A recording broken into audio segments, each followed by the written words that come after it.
আল্লাহ রাব্বুল আলামিন আমাদেরকে পৃথিবীতে একা একা ছেড়ে দেন, পৃথিবীতে পাঠিয়ে দিয়ে আল্লাহ পাক আমাদেরকে আসমানি কিতাব দিয়েছেন। কি দিয়েছেন? প্রত্যেক যুগে যুগে আসমানি কিতাব এসেছে। তাওরাত, জাবুর, ইনজিল, কোরআন এসেছে। আগেকার আসমানি কিতাবগুলো কি এখন চলবে না চলবে না?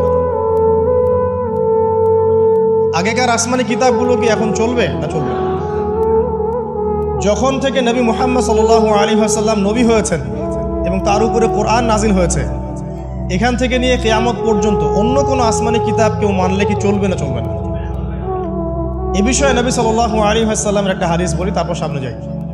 একদিন নবী সাল্লাল্লাহু আলাইহি ওয়াসাল্লামের সামনে ওমর রাদিয়াল্লাহু আনহু বসে আছেন। কে বসে আছেন? ওমর রাদিয়াল্লাহু আনহু নাম তো জানেন, ইসলামের দ্বিতীয় খলিফা। নবীজিকে বলছেন যে তাওরাতে কিছু সুন্দর কথা আছে ইয়া রাসূলুল্লাহ। এই কথা বা এই স্টেটমেন্ট শোনার সাথে সাথে নবী সাল্লাল্লাহু আলাইহি ওয়াসাল্লামের চোখ মুখ রাগে লাল হয়ে, হাদিসটা মিশকাতে আছে, রাগে লাল হয়ে নবী সাল্লাল্লাহু আলাইহি ওয়াসাল্লাম বলছেন যে ইয়া ওমর, হে ওমর, তুমি আমার সামনে তাওরাত পড়ছো?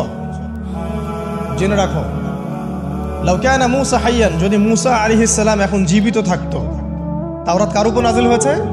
মূসা। তাওরাত পড়ছো আমার সামনে, তাওরাত যার উপর নাজিল হয়েছে সেই মূসা আলাইহিস সালাম যদি জীবিত থাকতো এখন, ফাত্তাবাতুমুহু, আর তোমরা আমাকে বাদ দিয়ে তার অনুসরণ করতে, ওয়া তারাকতুমুনি, আমাকে ছেড়ে দিতে, লা দালালতুম আন সাওয়াইস সাবিল, তাহলে তোমরা অবশ্যই পথভ্রষ্ট হয়ে যেতে।